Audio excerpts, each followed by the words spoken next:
Night పడుకున్నాక మధ్యరాత్రి లేచి toilet పోతే మీకు మూత్రం అనేది రెడ్ కలర్ వస్తే మీకు పిఎన్ఎస్ డిసీజ్ ఉన్నట్టు. పిఎన్హెచ్ అంటే పెరాక్సిజోమల్ నాక్టర్నల్ హిమోగ్లోబినూరియా అండి.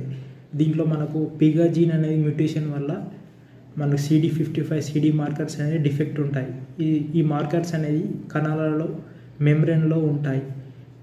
సో ఇవి డిఫెక్ట్ వల్ల ఏమవుతుందంటే కాంప్లిమెంట్ సిస్టమ్ అనేది యాక్టివేట్ అవుతుంది. ఈ కాంప్లిమెంట్ సిస్టమ్ యాక్టివేట్ కావడం వల్ల కాంప్లిమెంట్ సిస్టమ్ అనేది ఇది ఒక ఇమ్యూన్ ప్రొటెక్టివ్ మెకానిజం. ఇది యాక్టివేట్ కావడం వల్ల ఎర్ర రక్త కణాలు అనేవి చనిపోతాయి. ఇది మోస్ట్లీ నైట్ టైం అవుతాయి, ఎందుకంటే నైట్ టైం బ్లడ్ యొక్క pH అనేది తక్కువ ఉంటుంది కాబట్టి కాంప్లిమెంట్ సిస్టమ్ యాక్టివిటీ అనేది ఎక్కువ ఉండి ఎక్కువ రక్త కణాలు అనేవి డ్యామేజ్ అవుతాయి. ఈ డ్యామేజ్ కావడం వల్ల మనకి హిమోగ్లోబిన్ అనేది యూరిన్లో పోతుంది. దీంతోపాటు థ్రాంబోసిస్ కండిషన్స్ కూడా ఉండవచ్చు, ఎందుకంటే కాంప్లిమెంట్ సిస్టమ్ అనేది మనకి ఎండోథీలియం డ్యామేజ్ చేస్తుంది. దీన్ని ఇంకా పాన్సైటోపెనియా కూడా ఉండవచ్చు. దీనికి డయాగ్నోసిస్ అనేది